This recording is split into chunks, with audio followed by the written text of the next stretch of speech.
am Jewell Starsinger, and I tell stories. So I'd like to ask you, what's your story? Do you know where Venus is in your chart, where Venus is transiting in your chart?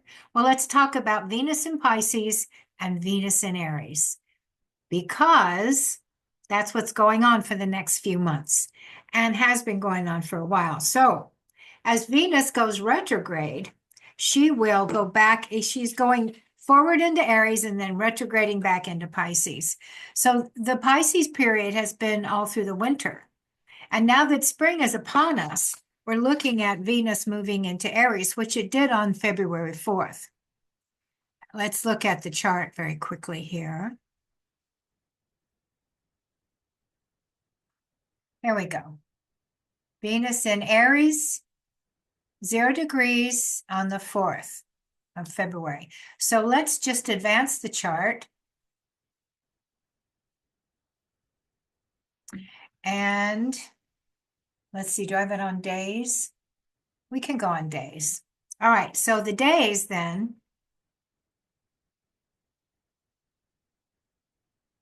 We move up to today, which is the 5th, the 16th. Today's the 16th. And Venus is up to 7 degrees, right? There we go. 7 degrees.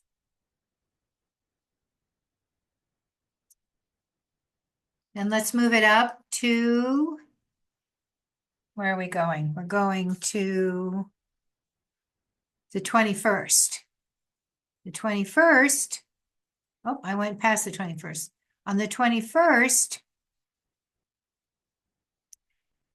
Venus is conjunct Saturn. Oh, that's what my notes, I'm looking at my notes. Venus is conjunct, no, it's not. Oh, fuck. All right, so Venus then has been in Pisces, is advancing into Aries now, and she will go back into Pisces on March 27th, stay there through April 21st, at which point she will conjunct Saturn, and they'll both be conjunct there at, I think it's 28. It's 28 or 29, probably 28 degrees. Neptune's at 28. So when Venus moves back, so the point is, okay, where is the Pisces in your chart? And where is the Venus in your chart? Because these are the things that you need to know in order to understand what's going on for you in the big sky. Now, the other day, I have natally Venus in Aries, and I was buzzing around here and wondering, what's going on with me? Because I get so mad. I'm mad all the time. I'm mad. And then I have Mars in the bottom part of my chart in the 4th house. And so that's like, I come from mad people and I'm a mad girl, angry. But what makes me angry? Dumb things. I get mad about dumb things, but I also get mad about murdering 100,000 people in their homes. That pisses me off. All right, so I have a wide variety of things that make me mad. But when I start getting mad at little details around the house, that's my Mars in Virgo at home, right? But when I'm mad in the world, I wonder, now, why did I do that? Because I was at a sound bowl event the other day, and all these lovely, nice, gentle people all trying to find their soul and their being and all the goodness, right? And so then I start in on, I don't even remember, just a minor rant. But it was like, I think I like ranting in public because it's in the 11th house, my Venus, you see. So this Venus then in the sky in Aries is moving into my 11th house. And the 11th house is a very public place. It's where you have associates and people who know you sort of generally. It's not intimate. The 5th house is your intimate friends. That's your loves and your babies and the art you make and the stuff that's real personal, right? But agape love is all in the 11th. And that's where, it's like the bigger picture. Like, I want to save the earth so that the future generations will be happy and healthy, stuff like that. So the point is, my Venus in Aries is in the 11th, right? And so I get mad about causes and issues, and I'll stomp around and have a little rant with my circle of friends in public, which kind of astonishes my little gentle Piscean, let's all be harmonious together kind of people, because they see me as like this sort of harmony lady. Oh, that's a nice lady. She's hard. She's making all these beautiful things and describing the universe and all the magic and blah, blah. And there she is having this foot stomping rant. What is that about? So anyway, after that, I came home and I was saying, what is that about? Why do we do that? Well, if you get down to it, you realize, oh, well, what is Venus? Venus is about love. It's about what you love. And femininity is the power of attraction. The feminine attracts, it's magnetic. The masculine projects, it's electric. So we have this electromagnetic universe that we're in. It's that donut hole thing. You've seen those. I guess it's called a torus. Torus. Torus. Taurus, not a Taurus and not a Taurus like the bull, the cow in astrology, but a Taurus, which is it's a sciencey thing. And it's like this energy, and they draw diagrams. It's like a big giant donut, and the energy goes in the donut hole. Well, that's what I talk about all the time with the vortex, you see. Same thing. There's only one, there's a couple gods, yin and yang, and a million names and a million combinations. Back to Venus. So Venus is what you love. And you love what the things you love, you attract them to you, you see. And so Venus in Aries, I love being pissed. I'm energized when I'm pissed. And I've been throwing little minor tantrums around here. Well, how did we care about Fantag keys? God damn. And so what happens? I have a little minor fit and my keys show up. I attract what I'm angry about, you see. Venus in Aries is real tricky stuff. And that's why the old ancients said, oh, it's in detriment. Because you're not the nice little, oh, come and get me, lady. You're the like, fuck you if you don't come and get me. I hate you. Stop not coming to get me. Damn it. Yeah. So she's edgy. So I always like to say, well, I'm spiky. And Venus in Aries just goes and gets the boyfriend. And I'm not doing that nowadays. If anybody wants to marry me, just send me a thing, a message, because I think I need a husband. I'm lonely. Need a husband. All right. Internet, hear me. Hear me now. Should I get really mad because I don't have a husband right now and I want one? Give me a husband. See how this works. You really get to play with yourself. You get to have amusements. Now, one of the other things about me being angry is that I think it's funny. I'll have my own little tantrum all by myself, me and Batman. He's over here he's down here on the table. And and then something really pisses me off and I'll just feel really pissed for like a minute, maybe two. And then I just stand back and I go, it's hilarious. So this is how I work through this stuff. And that's the whole point of telling stories then. Because if you start telling your story this way, it helps you then to have control over what used to feel out of control. It helps you to like yourself better. Because honestly, in the esoteric community, if you are spiky like me, you are not welcome in the happy little circle of meditating Omi people. It's like, no, you're a disruptive piece of annoyance. Don't come here. They don't like it when I do my tantrums. Nobody does. Not just the happy-go-lucky, crunchy granola circles, but any circle. When I come in, if I'm going to throw a tantrum, they don't like it. Who likes that? No, it's not good. But what people don't understand, that's why I do it home alone. But what people don't understand, they're afraid of this cutting energy of Aries, because Aries cuts through things. So how do I attract what I love? I have to cut through the barriers that are in my way to receive what I want. Now, if you are a lovely yin Venus, then you'll just attract it easily. It's like you'll just hum along, hum a tune, and here it comes. I have what I love. I love this thing, and it's coming. But if you have a Venus, a very yin feminine little girl, in a fire sign, it's not just Aries, the Leos and the Sagittarius have this issue as well. The fire sign Venus girls, we do I want a hero to come and cut away the dross for me, to leave the opening for the goodness to come?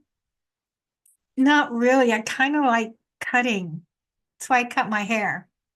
I like cutting. That's why I like, I say this is my calling as a kindergarten teacher, because I like cutting pieces of paper. I like tearing paper. This is so great when I do this. This is my meditation. Oh, what do you call that? Where they scratch the microphone. They scratch them and it makes you all juicy inside. Oh, I love that. That tearing, ripping, cutting, that is Mars. So when Venus is in Mars sign, initial sign, Aries, it's a raw energy. I love raw energy. And you know what I really love is courageous people. And I like to be I love being courageous, which means I get myself in trouble a lot. Now that I'm old, I'm a little bit less troublemaking. But when I was young, I got myself in lots of trouble because I needed the challenge to find out what it felt like to make my own cuts, to cut away the issues and problems. And of course, there's more to the story, of course, because then I would have the 12th house story.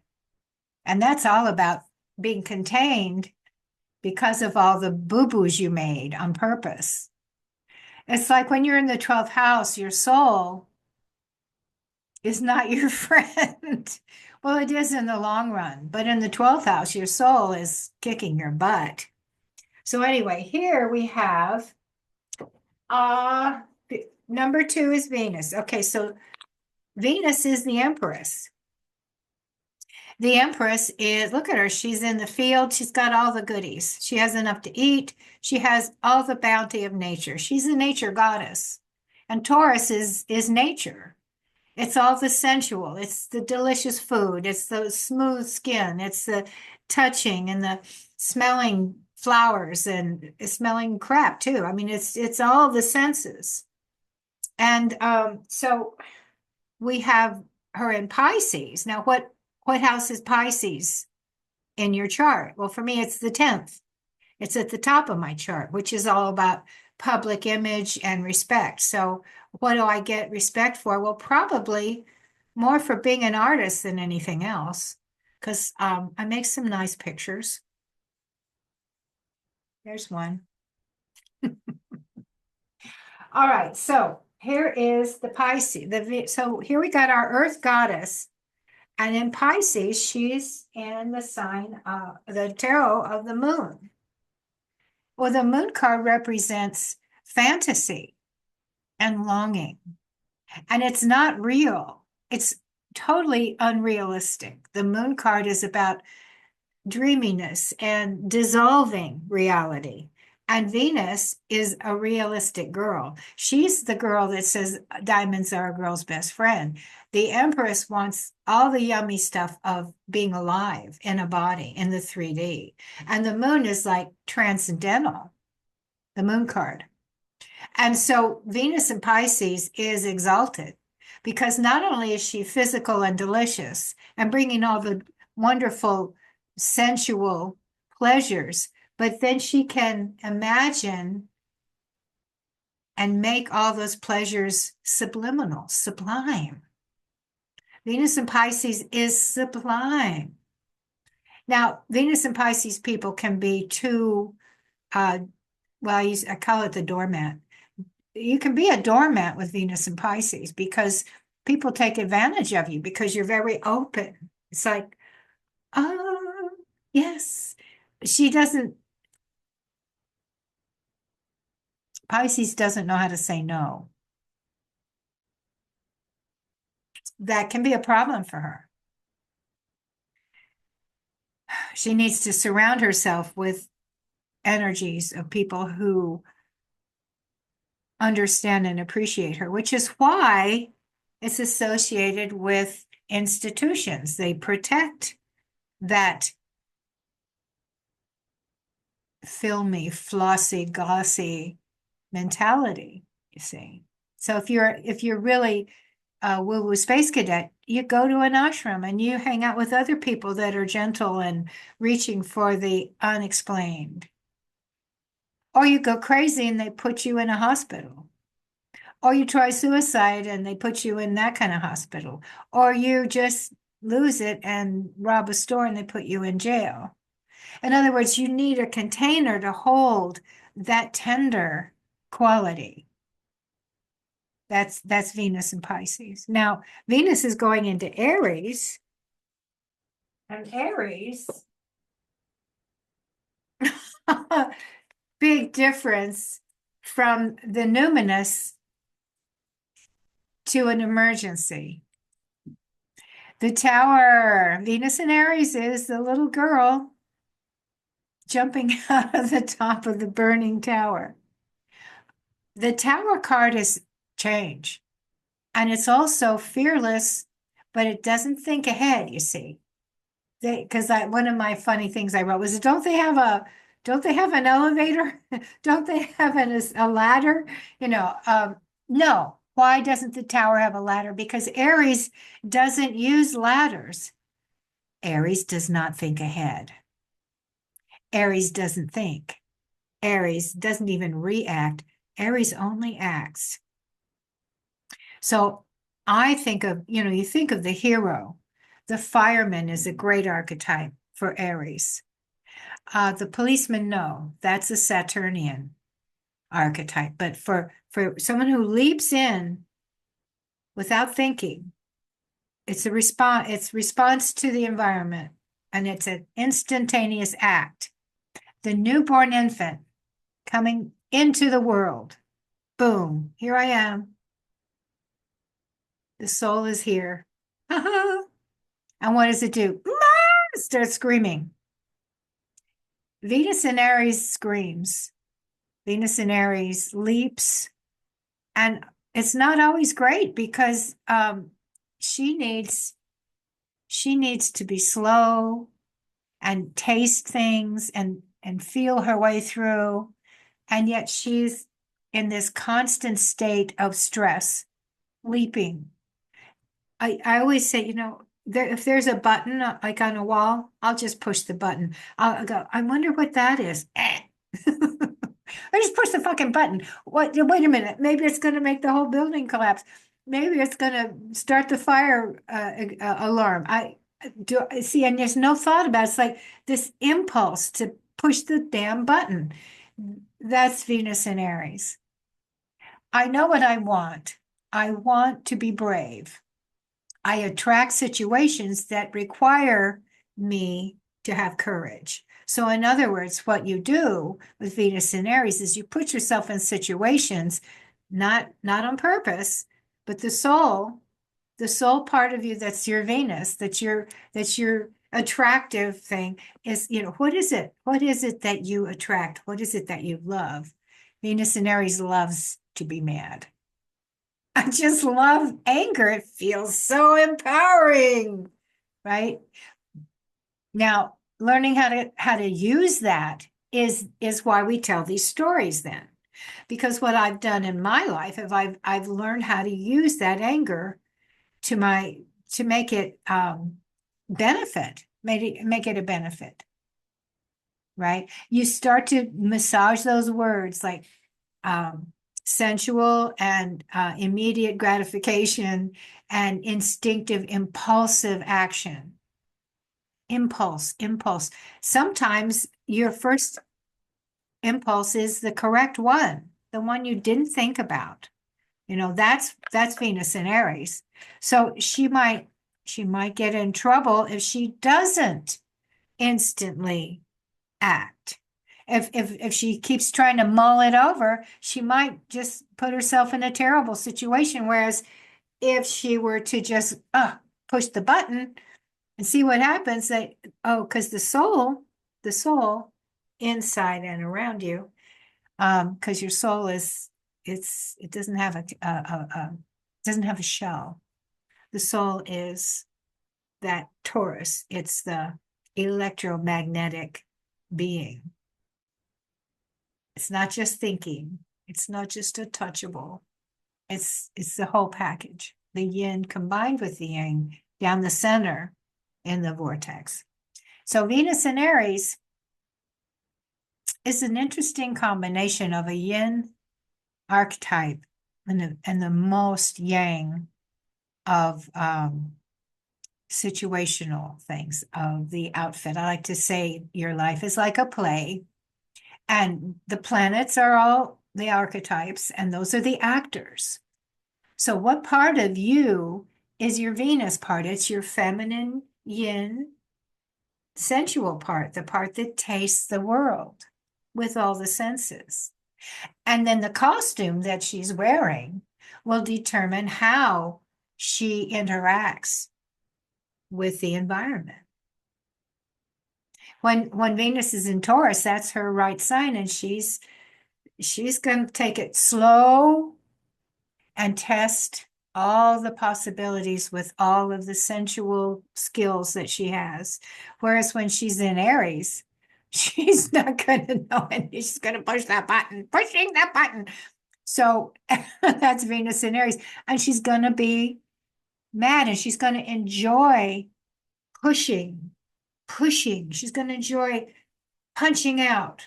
She's going to love the feeling of power of the cut. The power of the cut. So instead of cutting my friends and loved ones, I cut my hair with a razor blade. I tear paper. Then I compost it in the compost. Yeah. There's all these little simple things you can do that actually have important purpose. And it may seem silly or minimal, but we're in a 3D place here, and this stuff works if you play along, if you actually play out your archetype, understand the costume, because when she's wearing the Pisces costume, she goes invisible. She just goes deep into herself, because Pisces is invisible. It is the last stage in the 12 steps. Pisces is the wonderment, the awe. There's no action. There's only reception in Pisces. And everything she receives, she's like, oh, isn't that something? She accepts and adores everything. Even the shitty bad stuff that we think is shitty bad stuff. She's like, all of it's good. I love it all. If it hurts, I love it. If it's ugly, I love it. If it's whatever it is, it's all great.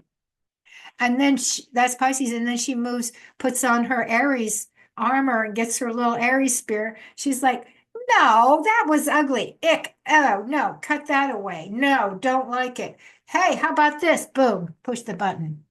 Whole different attitude. Now we'll be going through this. Venus will be going through this until she moves into Taurus. And where did I put my dates? There we are. I tore the paper. All right. And I put the dates. So she goes into Taurus in June 6th. So all through the spring, we're going through March and April. She's in Pisces. Then she conjuncts Saturn, where she gets her grandmother's influence at April 21st. And then back into Aries, April and May. And then all the way to June 1st and June 6th, Venus moves back into her home place, Taurus, and we'll go on with that. So let's look at where she's affecting your chart. Okay, so if you have Aries rising, then Venus in Pisces and Aries will be dancing through your 12th and first house. I'm a 12th houser, so I enjoy all of the woo-woo that I get there. It's a dream time place.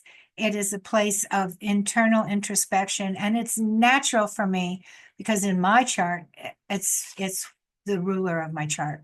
So for me, it's great. And I think that if people in our society were to realize that you do not have to constantly be dancing around and with a huge grin on your face, um, like the commercials on TV tell you that we should be taking pills and eating fast food so that we can dance happily in our yards making barbecue. I don't know. It's just it's not fun. But if you are an introspective person, this has actually been a good time for you.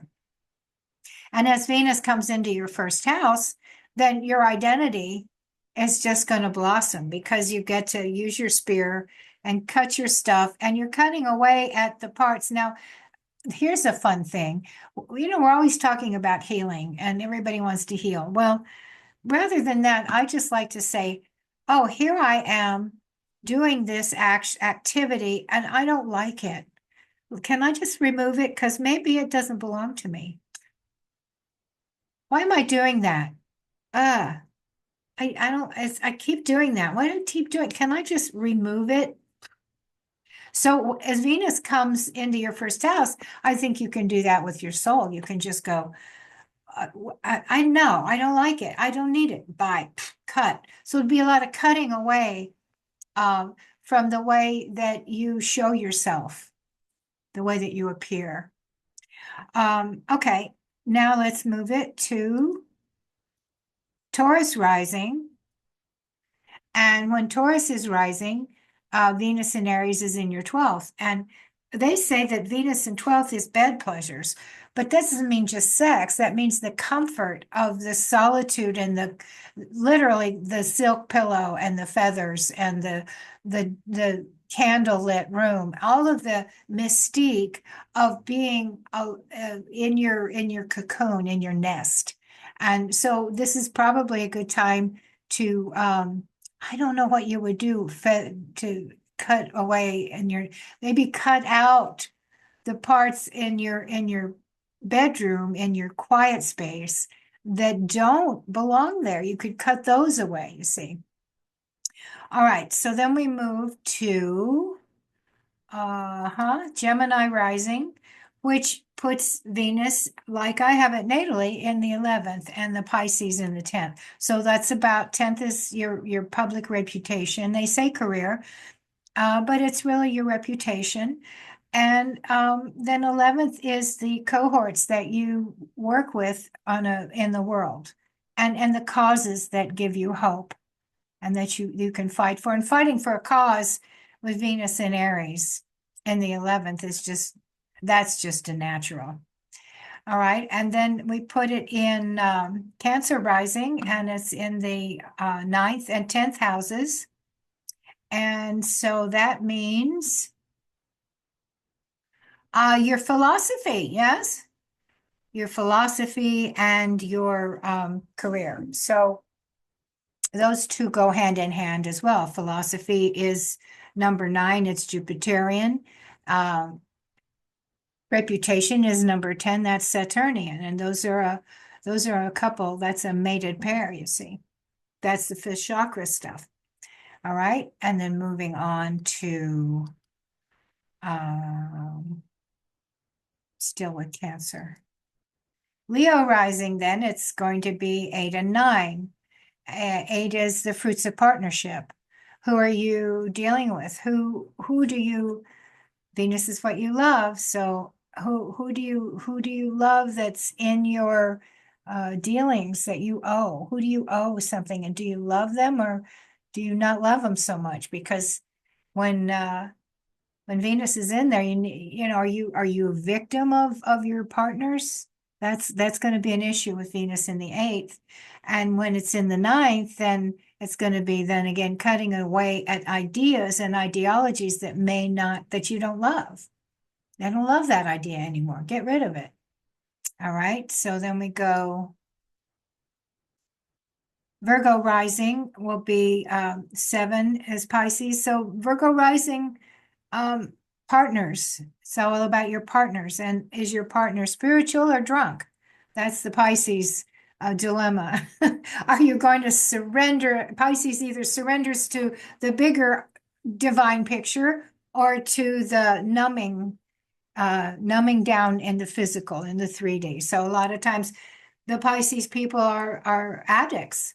So is your partner an addict? Are you addicted to this person?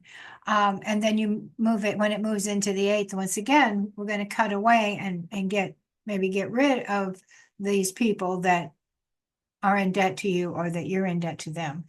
And not just with money, but with favors and with interactions that were important to you, that were deep. I mean, these are deep meanings here in the eighth. It's a deep well, the eighth house.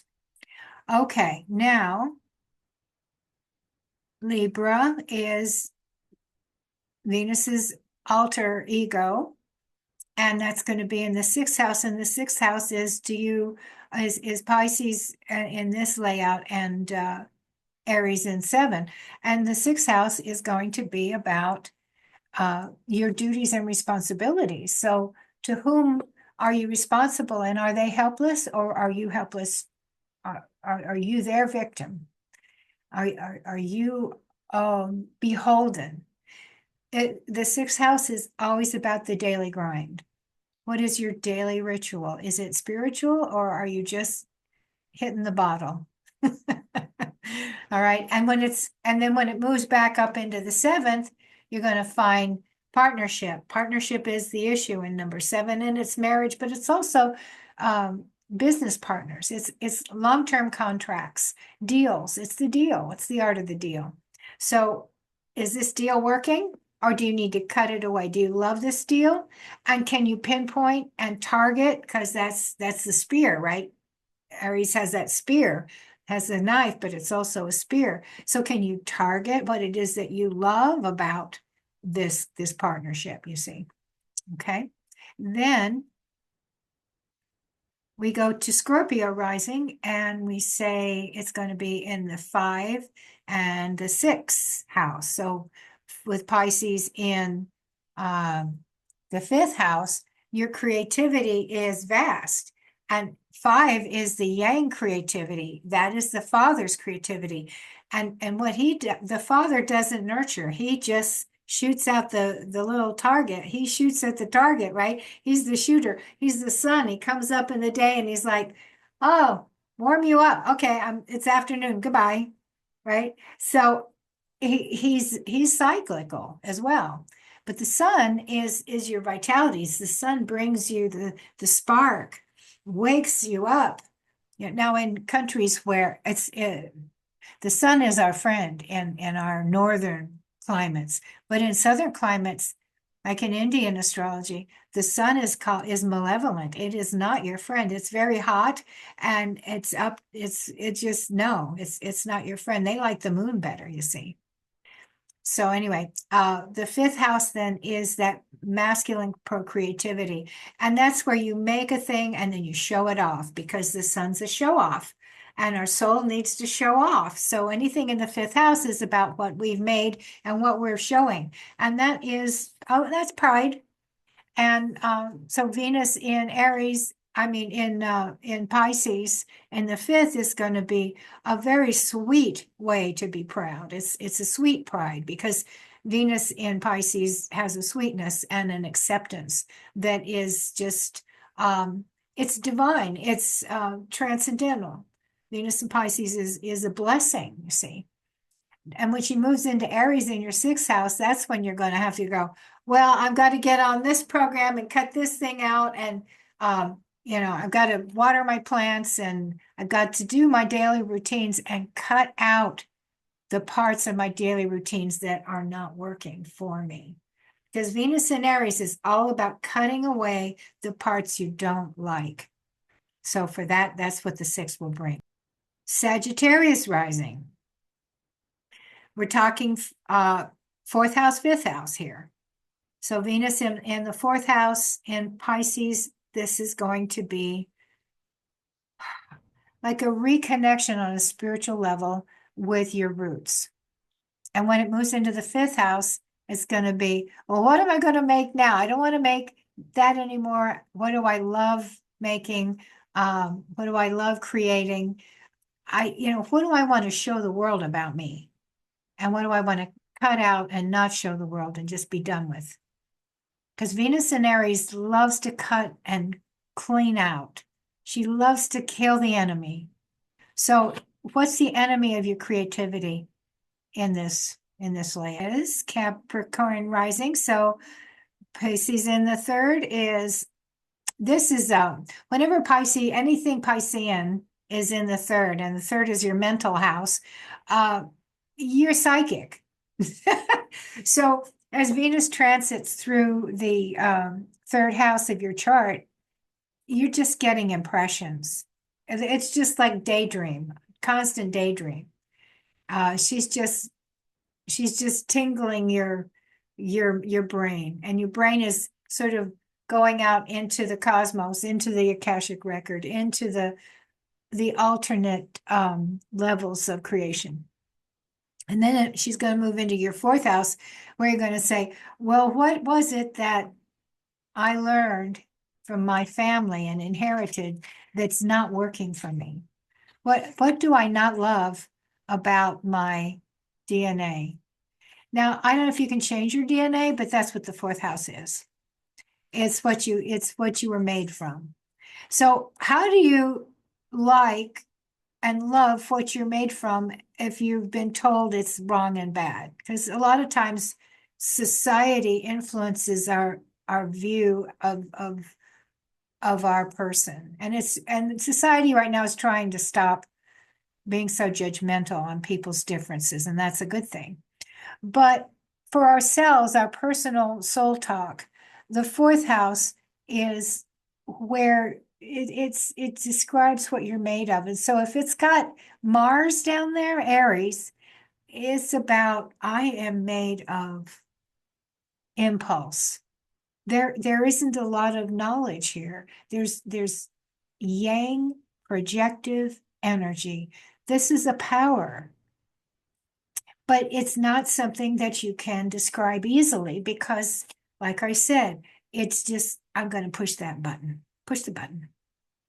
And so can you stop yourself from pushing buttons? No, because that's what the energy is. But what you can do is you can maybe redirect your finger and push a different button. It takes a little bit of creativity, really, to play around with what Aries in the 4th is like and what Venus in Aries is like for you then. Because, like I said, you love being mad. I love anger. I love it. And that's why I like to watch TV stuff internet stuff with arguing. It's like, ooh, look at that and that. Because then I think, oh, but I think you're missing this point and you're missing that point. So it makes me really mentally active and excited. And I think that coming from an exciting 4th house like that, the Venus can come in and say, well, let's look at a different target. How about that? Let's push that target button and see what happens, because it's inventive and curious as well as impulsive. So yeah, your DNA could change here. You could actually choose different letters on your little ladder. Okay, moving on to Aquarius rising. So Pisces in the 2nd house of the Empress and your money. This is your movable wealth. In other words, this is the money that you can earn. These are the resources that you have available to you. So do you have gold, cash? Do you have food? Do you have warm clothes in a cold climate? These are all your resources. And so when Venus is there, you feel like one of your main resources is going to be something artistic on a spiritual level, like spiritual art. Or that your resource is truly a divine presence, because that just turns all that materialism into divinity. And then when it moves into Aries, like it is here, you've got, this is where you got to watch yourself, because you're going to really enjoy ideas that are conflicting. Like I said, it's really fun to argue. It's just a blast. So Venus and Aries in the third could make you, it can help you be more argumentative, but it can also help you just get lots of like search out some new ideas and new plans. Also friends. So don't, if you're going to have a temper tantrum, tell your friends, wait a minute, I'm just having a temper tantrum. It'll only last a minute and then we'll all have a good laugh. All right. Next we go to Pisces rising. Did we start with that? Oh, right. No, we started with Aries rising. So Pisces rising are people that are just, those are the spooky people. You can always see a Pisces rising person because, there we go. Because, well, I can. They're almost not there. Their physical body is just, the space between their cells is wider than other people. I can't describe it. Pisces rising people usually have big watery eyes like the ocean. That's one of the giveaways. But this urge then that Pisces rising has to just really accept you. That feels amazing. I love that about Pisces rising. They just, oh yeah, here. Ooh, they just kind of absorb you and you're just like, oh my God. So yeah, Pisces rising is really an octopus mother, just pulls you right in. All right, so Venus and Pisces in the first, that is going to really enhance the person's octopus mother energy. She's just going to be really open to experience. And that feels like love a lot of the times. It doesn't feel like a smothering mother. It feels very loving, like she really wants to know and she wants to understand you, because the keyword for Pisces in my lexicon is understanding. That's what Pisces is up to, is I'm just going to try and understand that. All right. And so when she moves into Aries, then in your Pisces rising chart, it's going to be, oh, let's go get some more stuff. I want some more stuff. I'm going to like this. And she's going to go, I don't like this old stuff. Let me go and find some new stuff. So it's going to be about acquiring new resources, because Aries is all about the new. Okay, then. Oh, there I am. Okay. So I hope you get the idea that Venus in Aries is going to be hanging out with us for a couple of months this spring. In the year 2025, among other things, I will be talking about Neptune and Saturn next, because I think that is not as easy to talk about as our little girl Venus. All right, if you have any questions and comments, please leave them below. Also, if you would like and subscribe, that would help me out, because I really want to spread this message about the yin, the yang, and what is feminism all about? And that is another story.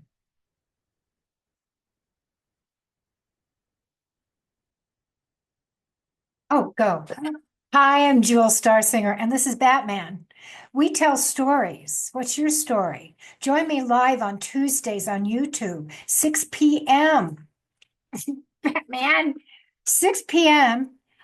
Pacific time for tarot and astrology and news and famous people. Here's your tarology. Mysterious, yes? Okay. Here's your astrology. Okay, there it is. Lots of fun. Very interesting. soul enhancing, enlivening, and endorphining. I don't know. Anyway, it's a good time. It's interesting, and I care hard. So join me. All righty then. Thanks for watching.